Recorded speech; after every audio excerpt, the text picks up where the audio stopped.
ನಿಮ್ಮ ಪ್ರಕಾರ ಈಗಿನ ಯಂಗ್ಸ್ಟರ್ಸ್ಗೆ ಏನ್ ಬೇಕಾಗಿದೆ? ಮಕ್ಕಳಿಗೆ ಧರ್ಮವನ್ನು ಕಲಿಸಬೇಕು ಅಂತ ಹೇಳ್ತೇವೆ. ಕಲಿಸುವಾಗ ಏನು ಹೇಳ್ತೇವೆ ನಾವು? ಈ ರೀತಿ ಮಾಡಬಾರ್ದು ಯಾಕೆ ಅಂತ ನಾವು ಹೇಳುವುದು. ವಿದ್ಯೆ ಇದ್ದವರಿಗೆ ಮಾತ್ರ ಸೀಮಿತ ಆಗಿರ್ಬೇಕಾ? ಬ್ರಾಹ್ಮಣರೇತರು ಕೂಡ ನಮ್ಮ ಭಾರತದಲ್ಲಿ ಸಾಕಷ್ಟು ಜನ ಇದ್ದಾರೆ.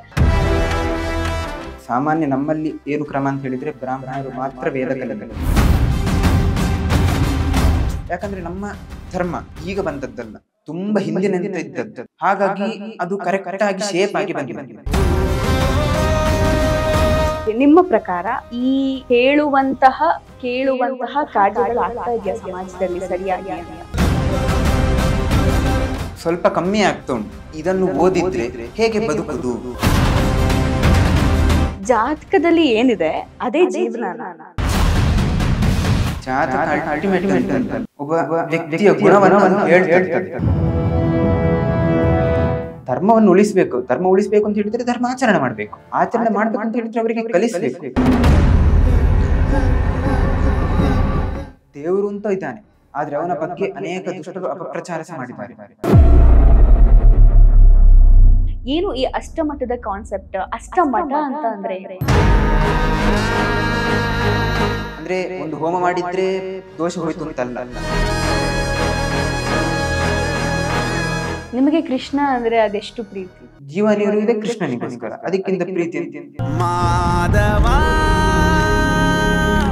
ನೀವ್ ಒಪ್ಕೊಂಡ್ರೆ ಹಾ ನನಗೆ ದೇವರೇ ಮುಖ್ಯ, ನಾನು ನನ್ನ ಜೀವನ ಪರ್ಯಂತ ದೇವರ ಆಲೋಚನೆಯಲ್ಲೇ ಇದ್ಬಿಡ್ತೀನಿ ಅಂತ. ಬ್ರಾಹ್ಮಣ ಕರ್ತವ್ಯನೇ ಪಾಠ ಪ್ರವಚನ ಮಾಡು. ಎಲ್ಲರಿಗೂ ನಮಸ್ಕಾರ. ಕರ್ನಾಟಕ ಅಂದ ತಕ್ಷಣ, ಅದರಲ್ಲೂ ಕರ್ನಾಟಕದ ದಕ್ಷಿಣ ಭಾಗ ಅಂದ ತಕ್ಷಣ ಎಲ್ಲರಿಗೂ ನೆನಪಾಗೋದೆ ಉಡುಪಿ ಕೃಷ್ಣ ಮಠ. ಅದರಲ್ಲೂ ಅಷ್ಟಮಠಗಳು ಬಹಳ ಪ್ರಖ್ಯಾತಿಯಾಗಿದೆ. ಈ ಅಷ್ಟಮಠಗಳಲ್ಲಿ ಒಂದಾದ ಶಿರೂರು ಮಠ. ಇದರ ವಿಶೇಷತೆ ಏನು ಅಂತ ಅಂದ್ರೆ, ಜಗದ್ಗುರು ಮಧ್ವಾಚಾರ್ಯರ ಶಿಷ್ಯರಾದ ಶ್ರೀ ವಾಮನ ತೀರ್ಥ ಪರಂಪರೆಯ 31ನೇ ಯತಿಗಳಾದ ಶ್ರೀ ಶ್ರೀ ವೇದವರ್ಧನ ತೀರ್ಥರು ನಮ್ಮೊಂದಿಗಿದ್ದಾರೆ. ನಮಸ್ಕಾರ. ಭಾರತ ಅಂದ್ರೆ ಯುವಕರಿಗೇನ್ ಕಡಿಮೆ ಇಲ್ಲ. ಈಗಿನ ಯುವ ಜನತೆ ಎಲ್ಲ ಸಮಾಜದಿಂದ ಪಾಠ ಕಲಿಯುವಂತ ವಯಸ್ಸು ಯೌವನ.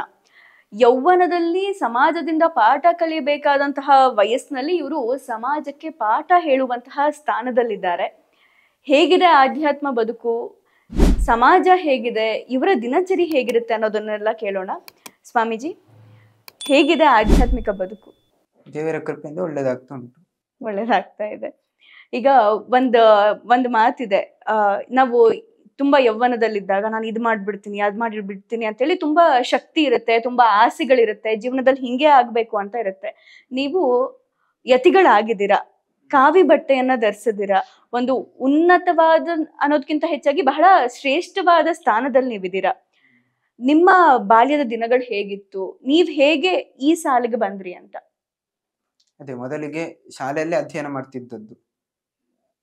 ಆದ್ರೆ ಮನೆಯಲ್ಲಿ ತಂದೆ ಪಾಠ ಮಾಡ್ತಾ ಇದ್ರು, ಈ ವೇದಗಳನ್ನು ಕೆಲವೊಂದೆಲ್ಲ ಪಾಠ ಮಾಡ್ತಾ ಇದ್ರು, ಸಂಸ್ಕೃತ ಎಲ್ಲ, ಹಾಗಾಗಿ ಗೊತ್ತಿತ್ತು. ಶಾಲೆಯಲ್ಲಿ ಈ ಲೌಕಿಕ ವಿದ್ಯೆಯು ನಡೀತಾ ಇತ್ತು. ನಂತರ ಮಠಗಳಿಗೆಲ್ಲ ಇದೆಲ್ಲ ಹೋಗ್ತಾ ಇತ್ತು.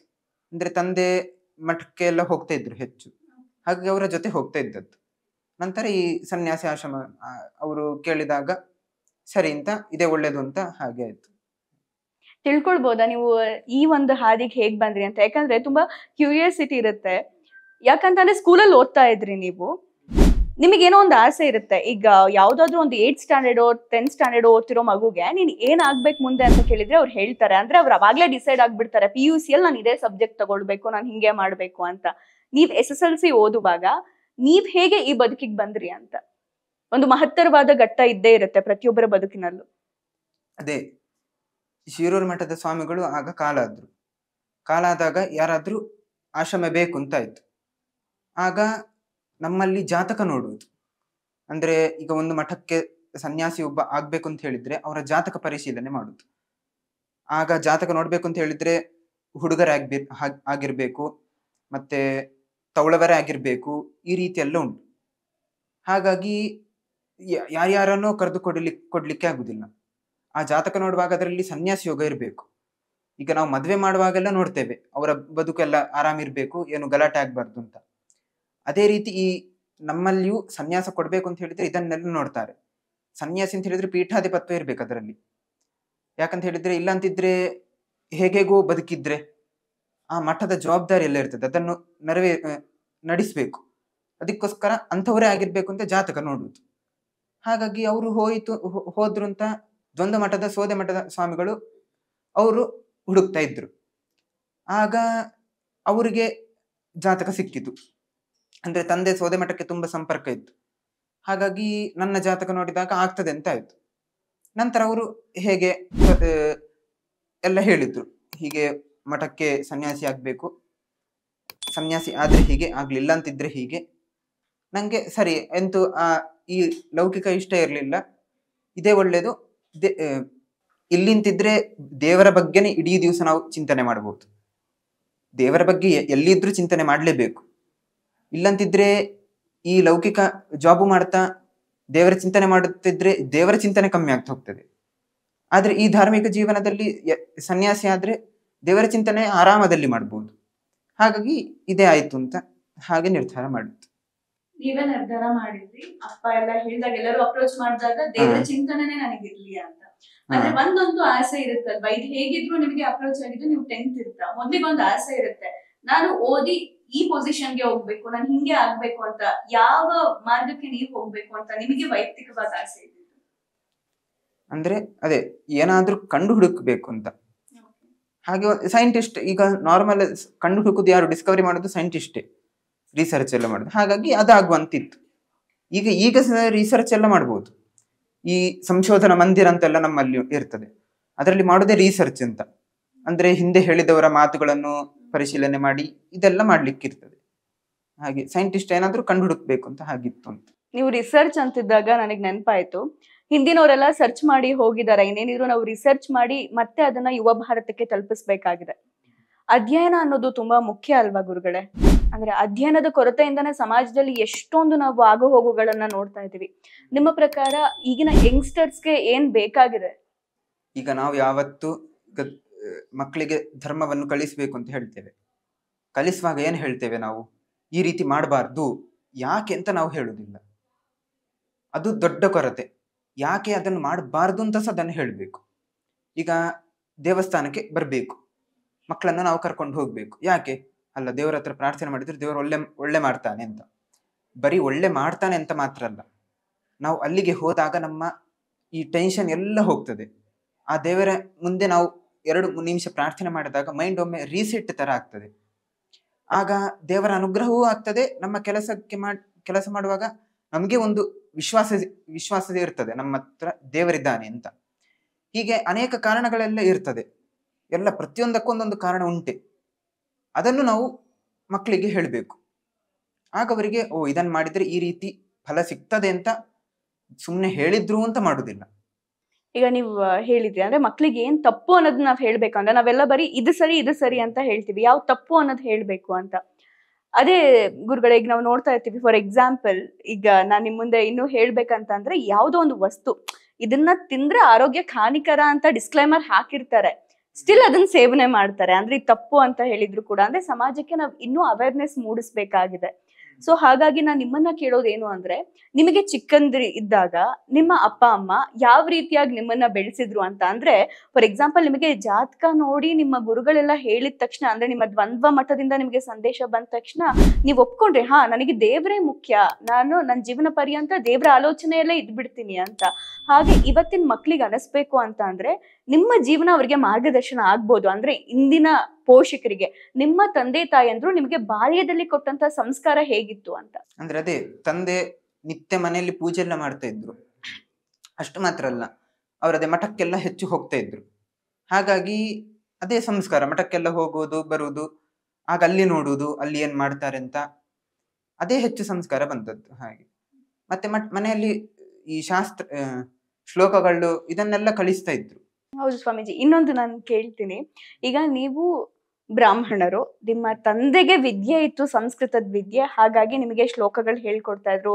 ಅಫ್ಕೋರ್ಸ್ ನೀವು ವೇದಾಧ್ಯಯನ ಮಾಡಿರ್ತೀರ. ಇದೆಲ್ಲ ಬರೀ ಒಂದು ಕುಲಕ್ಕೆ, ಒಂದು ಬ್ರಾಹ್ಮಣರಿಗೆ ಅಂದ್ರೆ ವಿದ್ಯೆ ಇದ್ದವರಿಗೆ ಮಾತ್ರ ಸೀಮಿತ ಆಗಿರ್ಬೇಕಾ? ಬ್ರಾಹ್ಮಣರೇತರು ಕೂಡ ನಮ್ಮ ಭಾರತದಲ್ಲಿ ಸಾಕಷ್ಟು ಜನ ಇದ್ದಾರೆ. ಅವ್ರಿಗೆ ಇದೆಲ್ಲ ರೀಚ್ ಆಗ್ಬೇಕು ಅಂದ್ರೆ ಯಾವ ರೀತಿಯಾಗಿ ಅದು ಮುಟ್ಬೇಕು ಅಂತ? ಈ ಧರ್ಮದ ವಿಚಾರಗಳು, ಅದೇ ಬ್ರಾಹ್ಮಣನ ಕರ್ತವ್ಯನೇ ಪಾಠ ಪ್ರವಚನ ಮಾಡುವುದು. ಅವರಿಗೆ ನಿಜವಾಗಿ 6 ಕರ್ತವ್ಯಗಳು: ಪಾಠ ಮಾಡುದು, ಪಾಠ ಕೇಳುದು, ಯಾಗ ಮಾಡಿಸುದು, ಯಾಗ ಮಾಡಿಸುವಂಥದ್ದು, ಈ ರೀತಿ ದಾನ ತಗೊಳ್ಳೋದು, ದಾನ ಕೊಡುದು, ಇದೆಲ್ಲ ಬ್ರಾಹ್ಮಣರ ಕರ್ತವ್ಯ. ಈಗ ಸಿಂಪಲ್ ಉದಾಹರಣೆ ಹೇಳಿದ್ರೆ, ಮನೆಯಲ್ಲಿ ತಂದೆ ಹೋಗಿ ದುಡಿಯೋದು, ಅವರ ಕೆಲಸ ದುಡಿಯುವುದು. ತಾಯಿ ಮನೆ ಮಕ್ಕಳನ್ನೆಲ್ಲ ಚೆನ್ನಾಗಿ ನೋಡ್ಕೊಳ್ಳೋದು, ಮನೆ ಜವಾಬ್ದಾರಿ ವಹಿಸುವಂಥದ್ದು. ಮಕ್ಕಳು ಹೋಗಿ ಓದುದು. ಇದೇ ರೀತಿ ಈಗ ಬ್ರಾಹ್ಮಣರು ಶಾಸ್ತ್ರವನ್ನೆಲ್ಲ ಓದ್ತಾರೆ, ವೇದವನ್ನೆಲ್ಲ ಓದ್ತಾರೆ. ಅವರ ಕೆಲಸ ಬರೀ ಓದುದು ಮಾತ್ರ ಅಲ್ಲ, ಅದನ್ನು ಎಲ್ಲರಿಗೆ ಹೇಳಬೇಕು. ಆಗ ಎಲ್ಲರಿಗೂ ಅದರಲ್ಲಿ ಇರುವಂತಹ ಜ್ಞಾನ ಬರ್ತದೆ. ಮತ್ತೆ ಎಲ್ಲರೂ ಓದ್ತಾ ಕೂತ್ಕೊಂಡ್ರೆ ಸಮಾಜವು ನಡೆಯುವುದಿಲ್ಲ. ಅದಕ್ಕೋಸ್ಕರ ಸರಿ, ಕ್ಷತ್ರಿಯರು ರಕ್ಷಣೆ ಮಾಡ್ತಾ ಇರಬೇಕು ಅಂತ, ವೈಶ್ಯರು ಅವರಿಗೆಲ್ಲ ಸಹಕಾರ ಮಾಡಬೇಕು, ಅದನ್ನೆಲ್ಲ ಅಂತ. ವ್ಯಾಪಾರ ಎಲ್ಲ ವೈಶ್ಯರು. ಈಗೆಲ್ಲ ಉಲ್ಟ ಪುಲ್ಟ ಆಗಿ ಬಿಟ್ಟಿದೆ. ಹಾಗಾಗಿ ಎಲ್ಲರೂ ಈ ವೆಸ್ಟರ್ನ್ ಕಲ್ಚರನ್ನೇ ತುಂಬಾ ಪಾಲಿಸ್ತಿದ್ದಾರೆ. ಅದು ಕೆಟ್ಟದು ಅಂತ ಗೊತ್ತುಂಟು, ಆದ್ರೂ ಅದನ್ನು ಪಾಲಿಸ್ತಾರೆ. ಈಗ ನಮ್ಮ ಧರ್ಮದ ಪ್ರಕಾರ ನಾವು ನಡ್ಕೊಂಡು ಹೋದ್ರೆ ಹೆಚ್ಚು ಸಮಸ್ಯೆ ಬರ್ಲಿಕ್ಕೇನೆ ಇಲ್ಲ ನಮ್ಗೆ. ಈಗ ಭಾರತದಲ್ಲಿ ಈಗ ಸಹ ಸೈಂಟಿಸ್ಟ್ಗಳನ್ನು ನಾವು ವೇದವನ್ನೆಲ್ಲ ಕಲ್ತವರನ್ನೆಲ್ಲ ತಗೊಳ್ತಿದ್ದೇವೆ. ಯಾಕಂತ ಹೇಳಿದ್ರೆ ಅವರು ಆ ವೇದದಲ್ಲಿರುವಂತಹ ಧರ್ಮವನ್ನೆಲ್ಲ ತಿಳಿದಿದ್ದಾರೆ ಅಂತ, ಕರೆಕ್ಟ್ ವೇ ಇದೆಲ್ಲ ಗೊತ್ತುಂಟು ಅಂತ. ಯಾಕಂದ್ರೆ ನಮ್ಮ ಧರ್ಮ ಈಗ ಬಂದದ್ದಲ್ಲ, ತುಂಬಾ ಹಿಂದಿನಂತ ಇದ್ದದ್ದು. ಹಾಗಾಗಿ ಅದು ಕರೆಕ್ಟ್ ಆಗಿ ಶೇಪ್ ಆಗಿ ಬಂದಿದೆ. ಆದ್ರೆ ಈಗಿನದ್ದೆಲ್ಲ ಇತ್ತೀಚೆಗೆ ಬಂದದ್ದು. ಹಾಗಾಗಿ ಅದರಲ್ಲಿ ಇನ್ನೂ ಲೋಪದೋಷಗಳು ಉಂಟು, ಅದಿನ್ನೂ ಸರಿಯಾಗಿ ಆಗ್ಬೇಕಷ್ಟೆ. ಈಗ ನಾವು ನೋಡ್ಬೋದು, ನಮ್ಮ ಕಾನ್ಸ್ಟಿಟ್ಯೂಷನ್ ಅಲ್ಲೆಲ್ಲ ಅನೇಕ ಬದಲಾವಣೆ ಆಗ್ತಾ ಇರ್ತದೆ. ಆದ್ರೆ ನಮ್ಮ ಧರ್ಮದಲ್ಲಿ ಅದಿಲ್ಲ, ಅದು ಹಿಂದಿನಿಂದ ಅದೇ ಇದ್ದದ್ದು.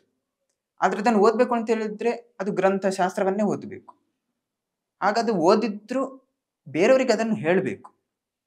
ಹಾಗೆ ಅದು ಓದ್ಲಿಕ್ಕೆ ಇವರಿಗೆ ಮಾತ್ರ ಸೀಮಿತ ಇದ್ರು ಅದರ ಜ್ಞಾನ ಅವರಿಗೆ ಮಾತ್ರ ಬರಬೇಕು ಅಂತಲ್ಲ, ಎಲ್ರಿಗೆ ಬರಬೇಕು, ಎಲ್ರಿಗೆ ಅದನ್ನು ಕೊಡಬೇಕು. ಕರೆಕ್ಟ್ ಸ್ವಾಮೀಜಿ. ನಿಮ್ಮ ಪ್ರಕಾರ ಈ ಹೇಳುವಂತಹ ಕೇಳುವಂತಹ ಕಾರ್ಯಗಳು ಆಗ್ತಾ ಇದೆಯಾ ಸಮಾಜದಲ್ಲಿ ಸರಿಯಾಗಿ ಅಂತ? ಅಂದ್ರೆ ಬ್ರಾಹ್ಮಣರು ಹೇಳುವಂತಹ ಹಾಗೆ ಬ್ರಾಹ್ಮಣರೇತರು ಅದನ್ನ ಕುತ್ಕೊಂಡು ಕೇಳಿಸ್ಕೊಳ್ಳುವಂತಹ ಕಾರ್ಯಗಳು ಆಗ್ತಾ ಇದೆಯಾ?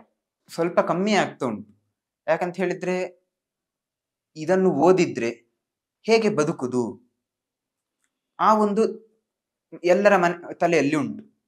ಬೇರೆಯವರೆಲ್ಲ ಹೋಗಿ ಆಫೀಸಲ್ಲಿ ಜಾಬ್ ಮಾಡಿ ತುಂಬಾ ಹಣ ಸಂಪಾದನೆ ಮಾಡಿ ಹಾಗೆ ಬದುಕ್ತಾರೆ. ನಾವು ಈ ವೇದವನ್ನು ಇದನ್ನೆಲ್ಲ ಓದಿದ್ರೆ ನಮ್ಗೆ ಬದುಕಲಿಕ್ಕೆ ಆಗುದಿಲ್ಲ, ಹೇಗೆ ನಾವು ಬದುಕುದು? ಹಿಂದಿನ ಕಾಲದಲ್ಲಿ ರಾಜರು ಅಂತ ಇದ್ರು, ಅವರ ಕರ್ತವ್ಯದು ಇಂಥವರನ್ನು ಪೋಷಣೆ ಮಾಡಬೇಕು, ಎಲ್ಲರನ್ನು ಪೋಷಣೆ ಮಾಡಬೇಕು ಅಂತ ಅವ್ರು ಮಾಡ್ತಾ ಇದ್ರು. ಈಗ ಯಾರು ಮಾಡುವವರಿಲ್ಲ. ಹಾಗಾಗಿ ಓದುವವರು ಕಮ್ಮಿ ಆಗಿದ್ದಾರೆ. ಓದುವವರು ಕಮ್ಮಿ ಆದದ್ರಿಂದ ಕೇಳುವವರು ಕಮ್ಮಿ ಆಗಿದೆ.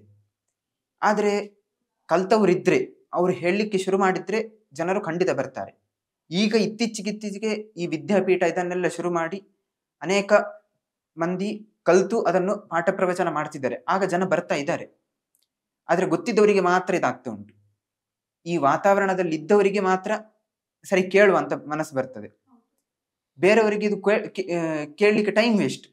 ಯಾಕಂತ ಹೇಳಿದ್ರೆ ನಮ್ಗೆ ಅಲ್ಲಿ ಆಫೀಸಿಗೆ ಹೋಗ್ಬೇಕು, ಇದು ಕೇಳ್ತಾ ಕುತ್ಕೊಂಡ್ರೆ ಟೈಮ್ ವೇಸ್ಟ್ ಅಂತ. ಹಾಗಾಗಿ ಜನ ಸಹ ಕಮ್ಮಿ ಆಗಿದೆ. ಇದನ್ನ ಹೆಚ್ಚು ಮಾಡ್ಬೇಕು ಅಂದ್ರೆ ಯಾವ ಮೂಲಕ ಮಾಡಿದ್ರೆ ಉತ್ತಮ ಅಂತ ನಿಮ್ಮ ಪ್ರಕಾರ? ಫಾರ್ ಎಕ್ಸಾಂಪಲ್ ಸೋಷಿಯಲ್ ಮೀಡಿಯಾ ಇದೆ, ಅಂದ್ರೆ ಜನ ಈಗ ಬೆಳಗ್ಗೆ ಎದ್ದ ತಕ್ಷಣ ಫಸ್ಟ್ ಏನ್ ನೋಡ್ತಾರೋ ಗೊತ್ತಿಲ್ಲ, ಅಟ್ಲೀಸ್ಟ್ ಮೊಬೈಲ್ ಫೋನ್ ನೋಡ್ತಾರೆ. ಯಾವ ಮೂಲಕ ಇದನ್ನ ಕೇಳುವಂತವರ ಸಂಖ್ಯೆ ಜಾಸ್ತಿ ಮಾಡ್ಬೇಕು ಅಂತ ನಿಮಗೆ ಅನ್ಸುತ್ತೆ? ಅದೇ, ಒಂದು ಸೋಷಿಯಲ್ ಮೀಡಿಯಾ, ಮತ್ತೆ ಹೇಳುವವರು ಇದ್ದಾರೆ, ಆದ್ರೆ ಕೇಳುವವರು ಬೇಕು. ಅವರಿಗೆ ಇಂಟ್ರೆಸ್ಟ್ ಬರಬೇಕು. ಅದು ಇಂಟ್ರೆಸ್ಟ್ ಯಾವಾಗ ಬರುದು ಅಂತ ಕೇಳಿದ್ರೆ 4 ಸರ್ತಿ ಪೆಟ್ಟು ತಿಂದಾದ್ಮೇಲೆ ಸಾಧಾರಣ ಇಂಟ್ರೆಸ್ಟ್ ಬರುದು. ಇದೆಲ್ಲ ಸರಿಯಲ್ಲ, ಹಾಗಾದ್ರೆ ದೇವರದ್ದು ಕೇಳುವಂತ ಅದು ತನ್ನಿಂತಾನೆ ಬರಬೇಕು. ಅಥವಾ ಸಂಸ್ಕಾರ ಇರಬೇಕು, ಯಾರಾದ್ರೂ ಸಂಸ್ಕಾರ ಕೊಡ್ಬೇಕು, ತಂದೆ ತಾಯಿಗಳು ಸಂಸ್ಕಾರ ಕೊಡ್ಬೇಕು. ಆದ್ರೆ ಕೊಡ್ಲಿಕ್ಕೆ ಅವರಿಗೆ ಪುರ್ಸೋತಿಲ್ಲ. ಅವ್ರ ಜಾಬಿಗೆ ಹೋಗುದು, ಮಕ್ಕಳನ್ನು ಶಾಲೆಗೆ ಕಳಿಸುದು, ಹಾಸ್ಟೆಲ್ ಅಲ್ಲಿ ಕಳಿಸುದು, ಟ್ಯೂಷನ್ಗೆ ಹೋಗುದು, ಇದೇ. ಅದು ಬರ್ಬೇಕು ಅಂತ ಹೇಳಿದ್ರೆ ತಂದೆ ತಾಯಿಗಳು ಸ್ವಲ್ಪ ಶ್ರಮ ಪಡ್ಬೇಕು, ಕಲಿಸ್ಬೇಕು ಅಂತ ಅವರಿಗೆ ಸ್ವಲ್ಪ ಮನಸ್ಸಿಗೆ ಬಂದು ಅವರು ಕಲಿಸ್ಬೇಕು. ಮತ್ತೆ ಸೋಷಿಯಲ್ ಮೀಡಿಯಾನೇ. ತಂದೆ ತಾಯಿ ಕಳಿಸಲಿಲ್ಲ ಅಂತಿದ್ರು ಮಕ್ಕಳು ಹೋಗಿ ನೋಡುದು ಸೋಷಿಯಲ್ ಮೀಡಿಯಾ. ಅದರಲ್ಲಿ ಈ ಪ್ರವಚನಗಳನ್ನು ಅವರಿಗೆ ಆಕರ್ಷಣೆ ಆಗುವ ರೀತಿಯಲ್ಲಿ ತೋರಿಸಬೇಕು. ಆಗ ಖಂಡಿತ ನೋಡ್ತಾರೆ ಎಲ್ಲರೂ.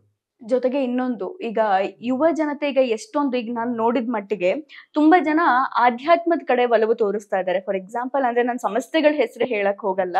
ಈ ಮೂಲಕ ಓಕೆ ನಾನು ಇಲ್ಲಿ ಧ್ಯಾನದ ಕ್ಲಾಸ್ಗೆ ಜಾಯ್ನ್ ಆಗ್ಬೋದು, ಇಲ್ಲಿ ನಾನು ಒಂದು ಜಪದ ಕ್ಲಾಸ್ಗೆ ಜಾಯ್ನ್ ಆಗ್ಬೋದು, ಸಹಸ್ರನಾಮ ಹೇಳ್ಕೊಡ್ತಾರೆ, ಹೀಗೆ ಅಂತ ಹೇಳಿ ನಾವು ಕಂಪೇರ್ ಮಾಡಿದ್ರೆ ಒಂದು 10-15 ವರ್ಷಗಳಿಂದ ಯುವ ಜನತೆ ಆಧ್ಯಾತ್ಮದ ಕಡೆ ಒಲವು ತೋರಿಸ್ತಾ ಇರೋರ ಸಂಖ್ಯೆ ಜಾಸ್ತಿ ಆಗ್ತಾ ಇದೆ. ಅಂದ್ರೆ ಸಾಮಾಜಿಕ ಜಾಲತಾಣದಲ್ಲಿ ನಾವು ನೋಡ್ತಾ ಇದ್ದಂಗೆ ಫಾರ್ ಎಕ್ಸಾಂಪಲ್ ನೋಡ್ತೀವಿ, ಹಿಂದೂ ಧರ್ಮದಲ್ಲಿ ಇದೆ ಬ್ರಹ್ಮ ಮುಹೂರ್ತದಲ್ಲಿ ಹೇಳೋದು ಬಹಳ ಉತ್ತಮ ಅಂತ. ಹೇಳೋರ್ ಸಂಖ್ಯೆ ಜಾಸ್ತಿ ಆಗ್ತಾ ಇದೆ. ಬಹಳ ಇನ್ನು ಸಿಂಪ್ಲಿಫೈ ಆಗಿ ಹೇಳ್ಬೋದು ಅಂದ್ರೆ ಒಂದು ಆಧ್ಯಾತ್ಮ ಅನ್ನೋದು ಫ್ಯಾಷನ್ ಆಗ್ತಾ ಇದೆ ಅಂತ. ಅವಾಗೆಲ್ಲ ಹಿಂದೆ ಇತ್ತು, ನಮ್ಗೆ ಏನಾದ್ರೂ ಬೇಜಾರಾಯ್ತು ಅಂತ ಅಂದ್ರೆ ಡಿಪ್ರೆಷನ್ಗೆ ಹೋಗ್ಬಿಟ್ರು, ಮತ್ತೊಂದು ದುಶ್ಚಟಗಳಿಗೆ ದಾಸರಾಗ್ಬಿಟ್ರು ಅಂತ. ಬಟ್ ಈಗ ಹಾಗಿಲ್ಲ, ಕುತ್ಕೊಂಡು ಧ್ಯಾನ ಮಾಡೋಕೆ ಸ್ಟಾರ್ಟ್ ಮಾಡ್ತಾ ಇದ್ದಾರೆ, ಓದೋಕೆ ಸ್ಟಾರ್ಟ್ ಮಾಡ್ತಾ ಇದ್ದಾರೆ. ಹಿಂಗೆಲ್ಲ ಒಂದು ಆಧ್ಯಾತ್ಮ ಜೀವನಕ್ಕೆ ಜನ ಬರ್ತಿರುವಾಗ ನಿಮ್ಮ ಪ್ರಕಾರ ಒಬ್ಬ ವ್ಯಕ್ತಿಯ ನಿಜವಾದ ಆಧ್ಯಾತ್ಮಿಕ ಜೀವನ ಹೇಗಿರ್ಬೇಕು ಅಂತ, ದಿನಚರಿ ಹೇಗಿರ್ಬೇಕು ಅಂತ, ರೊಟೀನ್ ಅಂತ ನಾನು ಕೇಳೋದಾದ್ರೆ ಹೇಗಿರ್ಬೇಕು? ಅದೇ ಬೆಳಿಗ್ಗೆ ಏಳುದು, ಮತ್ತೆ ಸ್ವಲ್ಪ ಚಿಂತನೆ ಮಾಡುವುದು. ಮೇನ್ ಅಧ್ಯಾತ್ಮ ಅಂತ ಹೇಳಿದ್ರೆ ದೇವರ ಬಗ್ಗೆನೆ. ಆ ದೇವರ ಬಗ್ಗೆ ಸ್ವಲ್ಪ ಚಿಂತನೆ ಮಾಡಬೇಕು. ನಂತರ ಎಲ್ಲದಕ್ಕಿಂತ ಮುಖ್ಯ ಆಹಾರ. ಈ ಆಹಾರದಲ್ಲಿ ಈ ಭಗವದ್ಗೀತೆಯಲ್ಲೇ ಬರ್ತದೆ, ಎಂತಹ ಆಹಾರ ತಮೋಗುಣ ಹುಟ್ಟಿಸ್ತದೆ, ಎಂತಹ ಆಹಾರ ರಜೋಗುಣ ಹುಟ್ಟಿಸ್ತದೆ, ಎಂತಹ ಆಹಾರ ಸತ್ವಗುಣ ಹುಟ್ಟಿಸ್ತದೆ, ಇದೆಲ್ಲ ಉಂಟು. ಅದನ್ನೆಲ್ಲ ಪಾಲಿಸಬೇಕು. ಸಿಕ್ಕಿದ್ದೆಲ್ಲ ಅಂಗಡಿದ್ದು ಖುಷಿ ಆಗ್ತಾ ಉಂಟು, ಪರಿಮಳ ಬರ್ತಾ ಉಂಟು, ಹೋಗಿ ತಿಂದ್ರೆ ಆಗ ಬೇಡದ ರೋಗ ಎಲ್ಲ ಬರ್ತದೆ. ಮತ್ತೆ ರೋಗಕ್ಕಿಂತ ಸಹ ಮನಸ್ಸಿಗೆ ಅದು ಪರಿಣಾಮ ಬೀಳ್ತದೆ. ಹಾಗಾಗಿ ಆ ಆಹಾರ. ಮತ್ತೆ ಆಫೀಸ್ಗೆ ಹೋಗ್ಬೇಕು.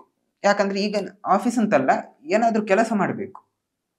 ಆ ಕೆಲಸ ಮಾಡುವಾಗ ಸಹ ಆ ಕೆಲಸ ಯಾಕೆ ಮಾಡೋದು ಅಂತ ಕೇಳಿದ್ರೆ ಜೀವನಕ್ಕೋಸ್ಕರ ಅಂತ ಇರ್ಬೇಕು.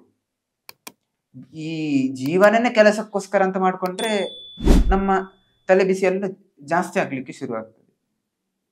ಮತ್ತೆ ಬೇಗ ಮಲಗುದು, ಮತ್ತೆ ಆಹಾರ ಇಡೀ ದಿವಸ ತಿಂತ ಕೂತ್ಕೊಳ್ಳೋದಲ್ಲ, ಅದಕ್ಕೊಂದು ಹೊತ್ತಿರ್ಬೇಕು. ಬೆಳಿಗ್ಗೆಯಿಂದ ಅಥವಾ ಬೆಳಿಗ್ಗೆ ಒಮ್ಮೆ, ಮಧ್ಯಾಹ್ನ ಒಮ್ಮೆ, ಅಥವಾ ರಾತ್ರಿ ಫಲಾರ, ಈ ರೀತಿ ಇಟ್ಕೊಳ್ಬೇಕು. ಯಾಕಂತ ಹೇಳಿದ್ರೆ ಅದೆಲ್ಲ ಮನಸ್ಸಿಗೆ ಪರಿಣಾಮ ಬೀಳ್ತದೆ.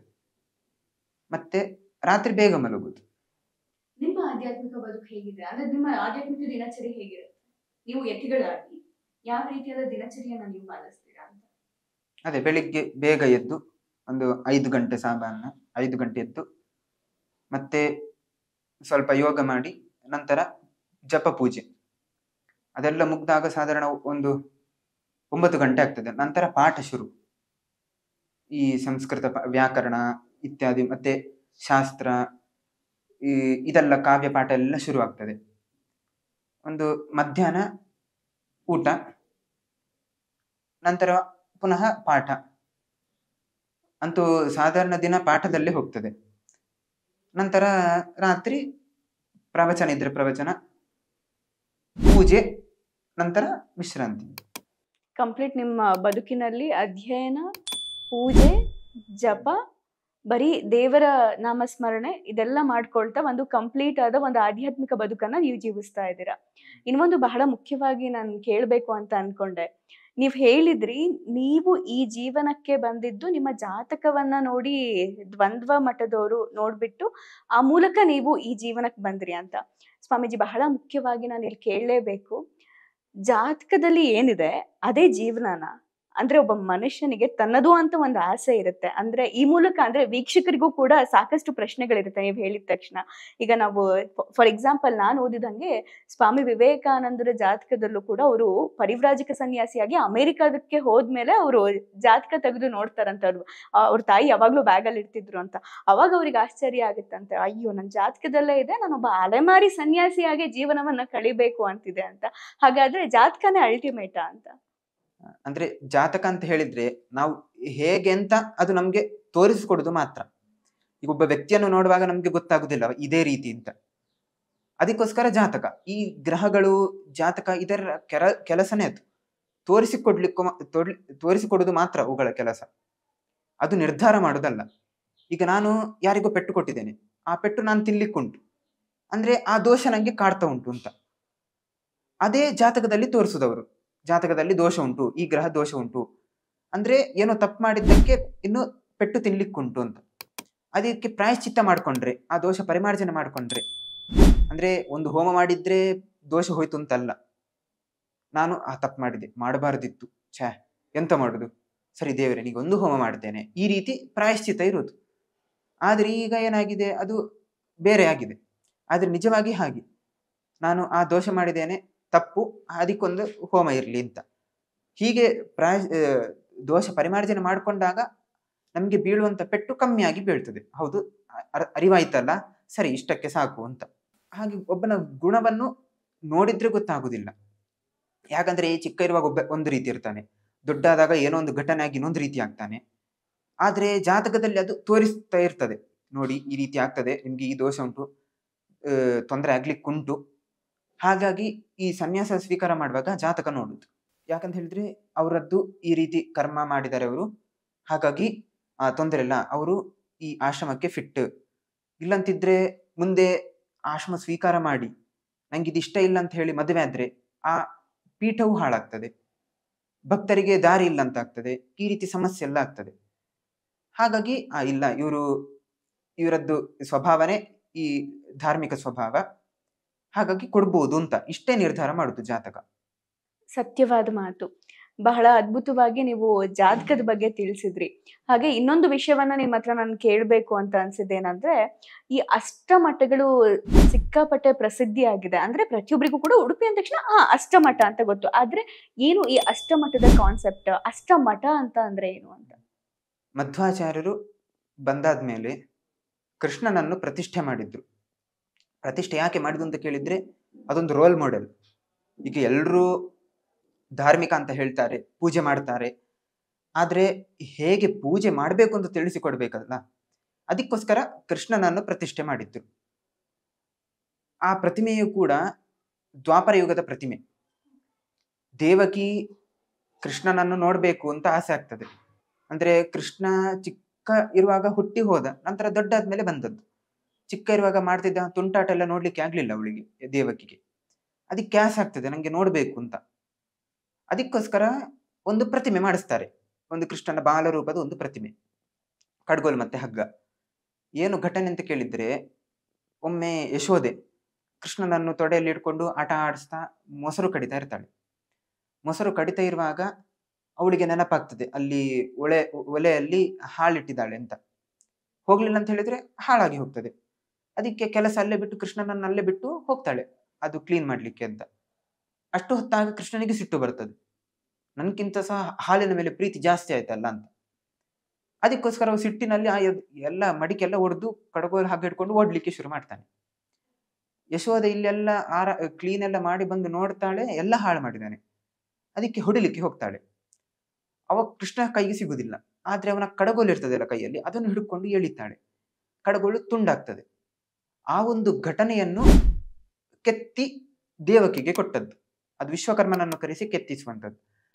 ಹಾಗೆ ವಿಶ್ವಕರ್ಮ ಆ ಒಂದು ಘಟನೆಯನ್ನು ಪ್ರತಿಮೆ ರೂಪದಲ್ಲಿ ಮಾಡಿ ದೇವಕಿಗೆ ಕೊಡುದು. ಈಗ ಆಲ್ಬಮ್ ತರದ್ದು. ಅದ ನಂತರ ರುಕ್ಮಿಣಿ ಪೂಜೆ ಮಾಡ್ತಿರ್ತಾಳೆ, ನನ್ನ ಗಂಡನ ಪ್ರತಿಮೆ ನಂಗೆ ಕೊಡಿ ಅಂತ. ಮತ್ತೆ ಎಲ್ಲ ದ್ವಾರಕ ಮುಳುಗಿದಾಗ ಅದು ಮುಳುಗಿತು. ನಂತರ ಗೋಪಿಯನ್ನು ವ್ಯಾಪಾರ ಮಾಡ್ಲಿಕ್ಕೆ ವ್ಯಾಪಾರಿಗಳು ತರ್ತಾ ಇದ್ರು. ಆ ಗೋಪಿ ಹಿಂಟೆ ಒಳಗೆ ಕೃಷ್ಣ ಇತ್ತು, ಅದ್ಯಾರಿಗೂ ಗೊತ್ತಿರ್ಲಿಲ್ಲ. ಆದ್ರೆ ಮಧ್ವಾಚಾರ್ಯರು ವಾಯುದೇವರ ಅವತಾರ ಅಂತ. ಪ್ರಥಮೋ ಹನುಮನ್ನಾಮ ದ್ವಿತೀಯೋ ಭೀಮ ಏವಚ ಪೂರ್ಣ ಪ್ರಜ್ಞೆ ತೃತೀಯಸ್ತು ಭಗವತ್ ಕಾರ್ಯ ಸಾಧಕ ಅಂತ. ಪ್ರಾಣದೇವರ ಮೊದಲನೇ ಅವತಾರ ಹನುಮಂತ, ಎರಡನೇ ಅವತಾರ ಭೀಮಸೇನ, ಮೂರನೇ ಅವತಾರ ಮಧ್ವಾಚಾರ್ಯರು ಅಂತ. ಹಾಗಾಗಿ ಅವರು ಈ ಉಡುಪಿಯ ತಟದಲ್ಲಿ ಕುತ್ಕೊಂಡಿದ್ರು, ಸಮುದ್ರದ ತಟದಲ್ಲಿ. ಜೋರ್ ಗಾಳಿ ಬಂತು, ಆ ದೋಣಿ ಮುಳುಗ್ಲಿಕ್ಕೆ ಆಯ್ತು, ಆಚೀಚೆ ಆಗಿ ನೀರು ಒಳಗೆ ಬರಲಿಕ್ಕೆ ಶುರುವಾಯಿತು, ಅಷ್ಟು ಜೋರ್ ಗಾಳಿ. ಆಗ ಮಧ್ವಾಚಾರ್ಯರು ಅಲ್ಲಿದ್ರು, ಅವರು ಬಟ್ಟೆಯನ್ನು ತೆಗೆದು ಒಂದು ಈ ರೀತಿ ಮಾಡ್ತಾರೆ. ಆಗ ಆ ಗಾಳಿ ಎಲ್ಲ ಸರಿಯಾಗ್ತದೆ. ಸರಿಯಾದ್ಮೇಲೆ ಅವರು ಇವರೇ ನಮ್ಮನ್ನು ಉಳಿಸಿದ್ದು ಅಂತ ಬಂದು ಪ್ರಾರ್ಥನೆ ಮಾಡಿ, ನಿಮ್ಗೆ ಏನ್ ಬೇಕು ತಕೊಳ್ಳಿ ಅಂತ ಆ ಗೋಪಿಯನ್ನು ಅವರು ಮಧ್ವಾಚಾರ್ಯರು ಕೇಳ್ತಾರೆ, ಏನ್ ಬೇಡ ಗೋಪಿ ಕೊಡಿ ಅಂತ. ಆ ಗೋಪಿಯನ್ನು ತರ್ತಾರೆ. ನಂತರ ಅವ್ರಿಗೆ ಗೊತ್ತುಂಟು ಕೃಷ್ಣ ಉಂಟು ಅಂತ, ಅದನ್ನು ಕ್ಲೀನ್ ಮಾಡಿ ಕೃಷ್ಣ ಸಿಗ್ತದೆ. ಆ ಪ್ರತಿಮೆಯನ್ನು ಅವರು ಪ್ರತಿಷ್ಠೆ ಮಾಡಿದ್ದು. ರೋಲ್ ಮಾಡೆಲ್ ಅಂತೂ ಆಗ್ತದೆ, ದೇವರ ಸನ್ನಿಧಾನ ಸಹ ಅಷ್ಟೇ ಉಂಟು. ಕೃಷ್ಣನೇ ಮಾಡಿಸಿದ್ದು ಅಂತ ಪ್ರತಿಮೆ, ಹಾಗಾಗಿ ಅದನ್ನು ಪ್ರತಿಷ್ಠೆ ಮಾಡಿದ್ರು. ನಂತರ ಇದಕ್ಕೆ ಪೂಜೆ ಸರಿಯಾಗಿ ನಡಿಬೇಕು. ಅದಕ್ಕೋಸ್ಕರ ಅಷ್ಟಮಠವನ್ನು ನಿರ್ಮಾಣ ಮಾಡಿ ಕೃಷ್ಣನಿಗೆ 8 ಪಟ್ಟದ ಅರಸೇರು ಅಂತ, ಹಾಗಾಗಿ ಅದಕ್ಕೆ ಒಂದು ಸಂಕೇತವಾಗಿ ಅಷ್ಟಮಠವನ್ನು ನಿರ್ಮಾಣ ಮಾಡಿ ನಿತ್ಯ ಪೂಜೆ ಮಾಡಬೇಕು ಅಂತ ಅವರಿಗೆ ಜವಾಬ್ದಾರಿ ಕೊಟ್ಟರು.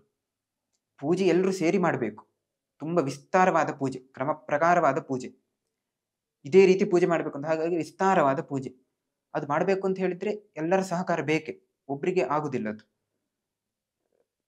ಆದರೆ ಮಹಾಪೂಜೆ ಪರ್ಯಾಯ ಸ್ವಾಮಿಗಳು ಅಂತ, ಅಂದರೆ 2 ತಿಂಗಳಿಗೆ ಒಬ್ರು ಸ್ವಾಮಿಗಳು ಮಹಾಪೂಜೆ ಮಾಡಲಿಕ್ಕೆ, ಮೇನ್ ಪೂಜೆ 2 ತಿಂಗಳಿಗೆ ಒಬ್ಬರಿಗೆ ಅಂತ.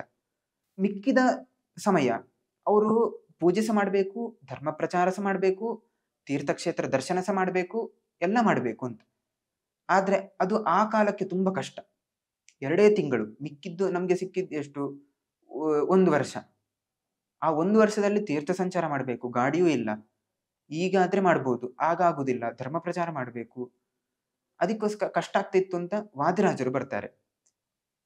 ಸಾಮಾನ್ಯ ಒಂದು 500 ವರ್ಷ ಹಿಂದೆ ವಾದಿರಾಜರು ಬಂದು ಅವರು ಆ 2 ವರ್ಷ ಅಂತ ಇದ್ದದ್ದನ್ನು 2 ತಿಂಗಳಿದ್ದದ್ದನ್ನು 2 ವರ್ಷ ಮಾಡ್ತಾರೆ. ಆಗ ಎಲ್ರಿಗೆ ಅನುಕೂಲ ಆಯ್ತು. 16 ವರ್ಷ ಸಿಕ್ಕಿತ್ತು, 14 ವರ್ಷ ಇಡೀ ಭಾರತ ಸಂಚಾರ ಮಾಡ್ಬೋದು, ಧರ್ಮ ಪ್ರಚಾರ ಆರಾಮದಲ್ಲಿ ಮಾಡ್ಬೋದು, ಎಲ್ಲದಕ್ಕೂ ಅನುಕೂಲ ಆಯ್ತು. ಹಾಗೆ ಈಗ ಸಹ ಆ ಒಂದು 2 ವರ್ಷದ ಪರ್ಯಾಯ ಆ ಸಂಪ್ರದಾಯ ನಡೀತಾ ಬರ್ತಾ ಇರುವಂಥದ್ದು. ಹಾಗೆ ಅಷ್ಟಮಠದವರು 2 ವರ್ಷಕ್ಕೆ ಒಮ್ಮೆ ಮಹಾಪೂಜೆ ಮಾಡಲಿಕ್ಕೆ ಅವಕಾಶ, ಅದು ಆರ್ಡರ್ ಉಂಟು, ಅದೇ ರೀತಿ ಮಾಡಲಿಕ್ಕೆ. ಮಿಕ್ಕಿದ ಹೊತ್ತವರು ಪೂಜೆ ಸಹ ಮಾಡಬೇಕು, ಧರ್ಮ ಪ್ರಚಾರ ಸಹ ಮಾಡಬೇಕು, ಮತ್ತೆ ತೀರ್ಥಕ್ಷೇತ್ರ ದರ್ಶನ ಸಹ ಮಾಡಬೇಕು. ನಿಮಗೆ ಯಾವ ರೀತಿಯ ಜವಾಬ್ದಾರಿಗಳಿದೆ ಗುರುಜಿ? ಅದೇ ಪೂಜೆ ಮಾಡಬೇಕು, ಪಾಠ ಕೇಳಬೇಕು, ಪಾಠ ಮಾಡಬೇಕು, ಸಂಚಾರ ಮಾಡಬೇಕು. ಇಷ್ಟೆಲ್ಲ ಸಂಚಾರ ಅಂದ್ರೆ ಎಲ್ಲರಿಗೆ ತಿಳಿಸ್ಬೇಕು, ಎಲ್ಲರೂ ನಮ್ಮ ಹತ್ರ ಬರೋದಿಲ್ಲ. ಅದಕ್ಕೆ ಅವರು ಇದ್ದಲ್ಲಿ ಹೋಗಿ ಅವರಿಗೆ ದೇವರ ಬಗ್ಗೆ ಉಪದೇಶ ಮಾಡಿ ಮಾಡಿ ಬರಬೇಕು ಅಂತ. ಮತ್ತೆ ನಮ್ಮ ಸಾಧನೆಯೂ ಆಗ್ತದೆ, ಧರ್ಮ ತೀರ್ಥಕ್ಷೇತ್ರ ದರ್ಶನ ಸಹ ನಡೀತದೆ. ಮತ್ತೆ ಪೂಜೆ ಅಂತ ಹೇಳಿದ್ರೆ ನಾವು ಏನು ಪರಮಾತ್ಮನನ್ನು ಕಲ್ತಿರ್ತೇವೋ, ಪರಮಾತ್ಮನಿಗೆ ಇಂಥ ಗುಣ ಉಂಟು ಅಂತೆಲ್ಲ ನಾವು ತಿಳಿದಿರ್ತೇವೆ. ಆದ್ರೆ ಅದನ್ನು ಉಪಾಸನೆ ಮಾಡ್ಲಿಕ್ಕೆ ಆಗುದಿಲ್ಲ, ಬರೀ ತಿಳ್ಕೊಂಡ ಹಾಗೆ ಆಗ್ತದೆ. ಅದಕ್ಕೋಸ್ಕರ ಪರಮಾತ್ಮನ ಪೂಜೆ.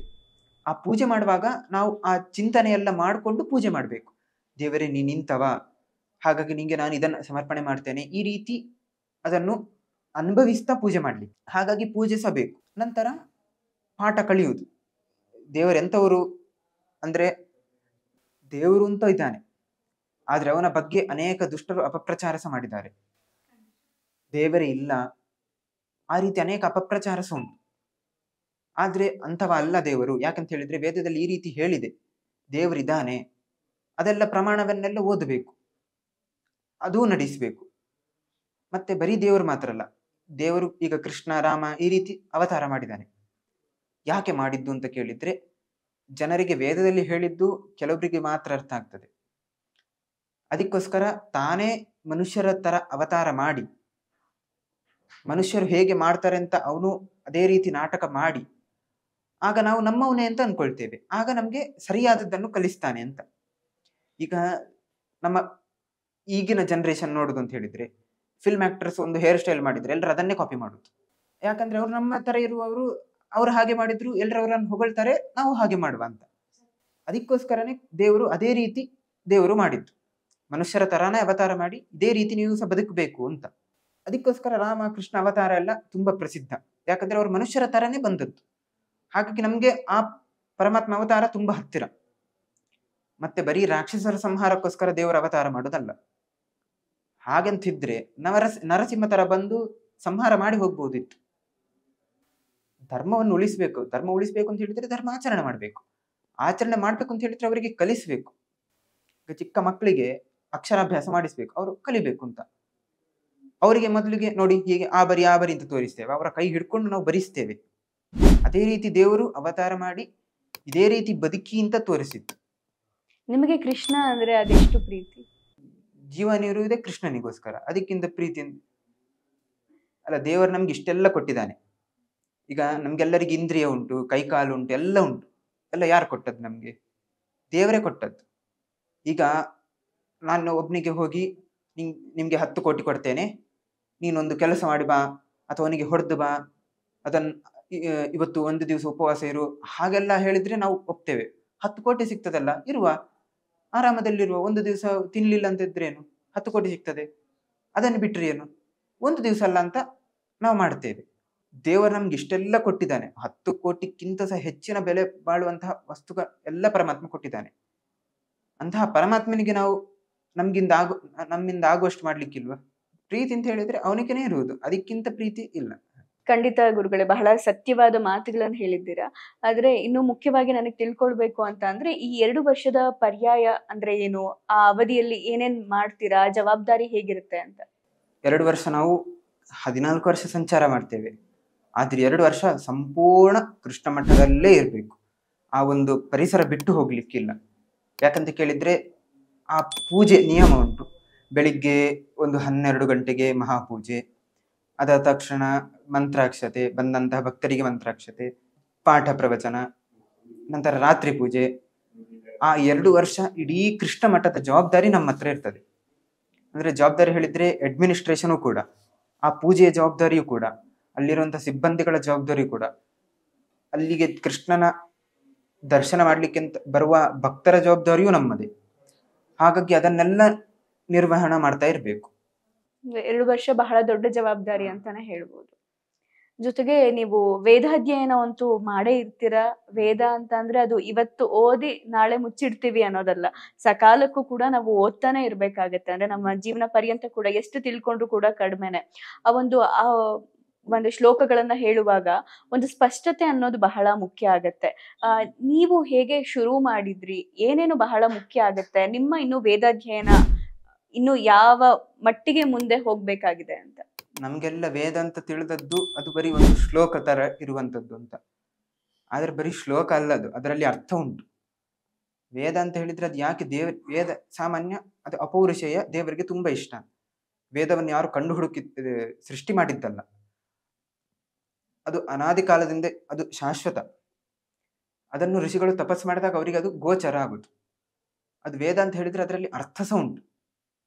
ಆ ವೇದದಲ್ಲೇ ಎಲ್ಲ ಇರುವಂಥದ್ದು, ಈ ಎಲ್ಲ ಜ್ಞಾನ. ನಿಮ್ಗೆ ಸಿಂಪಲ್ ಆಗಿ ಹೇಳುವಂತ ಹೇಳಿದ್ರೆ, ಆ ವೇದದ ಅರ್ಥವನ್ನು ತಿಳಿಸಿಕೊಡ್ಲಿಕ್ಕೋಸ್ಕರನೇ ಭಗವದ್ಗೀತೆ, ರಾಮಾಯಣ, ಮಹಾಭಾರತ ಇದೆಲ್ಲ ಬಂದದ್ದು. ಹಾಗಾಗಿ ವೇದವನ್ನು ಓದಿ ಮುಗಿಸ್ಲಿಕ್ಕೆ ಅಂತ ಆಗುದಿಲ್ಲ. ಅದು ವೇದಗಳು ಅನಂತ. ಆದ್ರೆ ಎಷ್ಟು ಕಂಡು ಹುಡುಕಿದ್ದಾರೆ ಅಷ್ಟನ್ನಾದ್ರೂ ಓದಬಹುದು. ಆದ್ರೆ ಬರೀ ಓದುದಲ್ಲ, ಅದರ ಅರ್ಥ ತಿಳ್ಕೊಳ್ಬೇಕು. ಅದು ಒಂದು ವೇದಕ್ಕೆ 3-4 ಅರ್ಥ, ವೇದಕ್ಕೆ 3-4 ಅರ್ಥ ಅಂತ, 3 ಅರ್ಥ. ಹಾಗೆ ಅದನ್ನು ತಿಳ್ಕೊಳ್ಳೋದು ಅಂತ ಹೇಳಿದ್ರೆ ಅದು ಇನ್ನೂ ಕಷ್ಟ. ಹಾಗಾಗಿ ಇದಕ್ಕೆ ಎಂಡ್ ಅಂತಿಲ್ಲ. ಹಾಗೆ ಸಾಯುವ ತನಕ ಕಲಿತಾನೆ ಇರ್ಬೇಕು ಅಂತ. ವೇದಾಧ್ಯಯನ ಮಾಡುವಾಗ ಆ ಶ್ಲೋಕಗಳನ್ನ ನಾವು ಉಚ್ಚಾರ ಮಾಡ್ತೀವಲ್ಲ, ಸ್ಪಷ್ಟತೆ ಬಹಳ ಮುಖ್ಯ ಅಂತ. ಅಂದ್ರೆ ಈ ಮೂಲಕ ಕೆಲವೊಬ್ರಿಗೆ ಇರ್ತಾರೆ, ಅಂದ್ರೆ ಅವರು ಹುಟ್ಟುತ್ತಾ ಬ್ರಾಹ್ಮಣರಾಗಿರಲ್ಲ, ಆದ್ರೂ ಕೂಡ ಏನೋ ಒಂದ್ ರೀತಿ ಆಸಕ್ತಿ ಇರುತ್ತೆ. ಫಾರ್ ಎಕ್ಸಾಂಪಲ್, ನಾವು ಇತಿಹಾಸವನ್ನ ಗಮನಿಸಿದ್ರೆ ಮ್ಯಾಕ್ಸ್ ಮುಲ್ಲರ್ ಜರ್ಮನಿಯಿಂದ ಬರ್ತಾನೆ. ಜರ್ಮನಿಯಿಂದ ಬಂದು ಇಲ್ಲಿ ನಾನು ಸಂಸ್ಕೃತನ ಕಲಿಬೇಕು ಅಂತ ಹೇಳಿ ಅವ್ನು ಕಲಿತಾನೆ. ಅನಂತರ ಒಂದಿಷ್ಟು ಏನೇನೋ ಬರೀತಾನೆ. ಆ ಇತಿಹಾಸ ಸತ್ಯನೋ ಸುಳ್ಳೋ ಅದು ಗೊತ್ತಿಲ್ಲ, ಆದ್ರೆ ಅವ್ನು ಸಂಸ್ಕೃತವನ್ನ ಕಲ್ತ. ಹಾಗೆ ಈಗ ಕೆಲವೊಂದಿಷ್ಟು ಜನಕ್ಕಿರುತ್ತೆ, ನಾನ್ ಸಂಸ್ಕೃತವನ್ನ ಕಲಿಬೇಕು, ನಾನ್ ಪಾರಾಯಣಗಳನ್ನ ಮಾಡ್ಬೇಕು ಅಂತ. ಏನ್ ಮುಖ್ಯ ಆಗುತ್ತೆ ಆ ಸ್ಪಷ್ಟತೆಗೆ ಅಂತ? ಸುಮ್ನೆ ಕಲ್ತ್ ಬಿಡ್ತೀವಿ ಅಂತ ಹೇಗೇಗೋ ಶ್ಲೋಕಗಳನ್ನ ಓದ್ಕೊಂತ ಹೋದ್ರೆ ಆಗಲ್ಲ. ಆ ಒಂದು ನಮಗೆ ರಿಸಲ್ಟ್ ಸಿಗಬೇಕು ಅಂದ್ರೆ ಉಚ್ಚಾರಣೆ ಅನ್ನೋದು ಬಹಳ ಮುಖ್ಯ ಆಗುತ್ತೆ. ಅದಕ್ಕೋಸ್ಕರ ಏನ್ ಮಾಡ್ಬೇಕು ಅಂತ? ಅದಕ್ಕೋಸ್ಕರ ಸಾಮಾನ್ಯ ನಮ್ಮಲ್ಲಿ ಏನು ಕ್ರಮ ಅಂತ ಹೇಳಿದ್ರೆ, ಬ್ರಾಹ್ಮಣರು ಮಾತ್ರ ವೇದ ಕಲೀಲಿಕ್ಕೆ. ಬ್ರಾಹ್ಮಣರು ವೇದ ಕಲ್ತು ಅದ್ರ ಶ್ಲೋಕಗಳು ಎಲ್ರು ಹೇಳ್ಬಹುದು. ಈಗ ಸಂಸ್ಕೃತ ಎಲ್ರು ಕಲಿಬಹುದು. ಈ ವೇದ ಯಾಕೆ ಎಲ್ರಿಗೂ ಬೇಡ ಅಂತ ಹೇಳಿದ್ರೆ, ಅದರಲ್ಲಿ ಅಷ್ಟು ಪವರ್ ಉಂಟು. ಅದನ್ನ ಅಷ್ಟು ಹೇಳ್ಬೇಕು ಅಂತ ಹೇಳಿದ್ರೆ ನಾವು ಅಷ್ಟೇ ಸಾಧನೆ ಮಾಡಿ ತಪಸ್ಸಿಟ್ಕೊಳ್ಬೇಕು. ಈಗ ಬ್ರಾಹ್ಮಣರು ನಿತ್ಯ ಜಪ ಮಾಡ್ತಾರೆ, ಗಾಯತ್ರಿ ಇದನ್ನೆಲ್ಲ ಜಪ ಮಾಡ್ತೇವೆ. ಹಾಗಾಗಿ ಅದನ್ನು ವೇದವನ್ನು ಸಹಿಸುವ ಸಾಮರ್ಥ್ಯ ಇರ್ತದೆ ಅಂತ. ಇಲ್ಲಂತಿದ್ರೆ ನಾವು ಮಾಡ್ಲಿಕ್ಕಿಲ್ಲ. ಈಗ ನಮ್ಗೆ ಯಾವಾಗ ವೇದ ಓದ್ಲಿಕ್ಕೆ ಅಧಿಕಾರ ಅಂತ ಕೇಳಿದ್ರೆ ಉಪನಯನ ಆದ್ಮೇಲೆ. ಯಾಕಂತ ಹೇಳಿದ್ರೆ ಆಗ ಈ ಗಾಯತ್ರಿ ಇದೆಲ್ಲ ಇರ್ತದೆ, ಹಾಗಾಗಿ ವೇದ ಕಲಿಬಹುದು ಅಂತ. ಮತ್ತೆ ಶ್ಲೋಕವನ್ನು ಎಲ್ಲರೂ ಹೇಳ್ಬಹುದು. ಅನೇಕ ವಿಷ್ಣು ಸಹಸ್ರನಾಮ ಇರ್ಬೋದು, ಅಥವಾ ಈ ಭಗವದ್ಗೀತೆ, ರಾಮಾಯಣ ಇದನ್ನೆಲ್ಲ ಎಲ್ಲರೂ ಓದಬಹುದು. ವೇದವನ್ನು ಮಾತ್ರ ಎಲ್ಲರೂ ಓದಬಾರ್ದು, ಆದ್ರೆ ಅದರ ಅರ್ಥವನ್ನು ಎಲ್ರಿಗೆ ಬ್ರಾಹ್ಮಣರು ಹೇಳಬೇಕು. ಮತ್ತೆ ವೇದದಲ್ಲಿ ಒಂದೂ ಆಚೆಚೆ ಹೇಳಬಾರ್ದು, ಅದರಲ್ಲಿ ಸ್ವರ ಎಲ್ಲ ಉಂಟು. ಈಗ ಶ್ಲೋಕದಲ್ಲಿ ಸ್ವರ ಇಲ್ಲ, ಹಾಗಾಗಿ ಸ್ವಲ್ಪ ತಲೆ ಬಿಸಿ ಕಮ್ಮಿ. ವೇದದಲ್ಲಿ ಸ್ವರ ಉಂಟು, ಅದನ್ನು ಅದೇ ರೀತಿ ಹೇಳಬೇಕು. ಒಂದೂ ಸ್ವರ ಆಚೀಚೆ ಆಗ್ಬಾರ್ದು. ಈಗ ಸಂಗೀತದಲ್ಲಿ ಸ್ವರ ಎಲ್ಲ ಇರ್ತದೆ, ಅದು ಆಚೀಚೆ ಆದ್ರೂ ತೊಂದರೆ ಇಲ್ಲ, ನಮಗೆ ತಪ್ಪಾಯ್ತು, ಹಾಡಿನ ಒಂದು ಚಂದತೆ ಹೋಯ್ತು ಅಂತ. ಈ ವೇದದಲ್ಲಿ ಹಾಗಲ್ಲ, ಒಂದು ಸ್ವರ ಆಚೀಚೆ ಆದ್ರೆ ಅದರ ಅರ್ಥನೇ ಉಲ್ಟಾ ಪುಲ್ಟಾ ಆಗ್ತದೆ.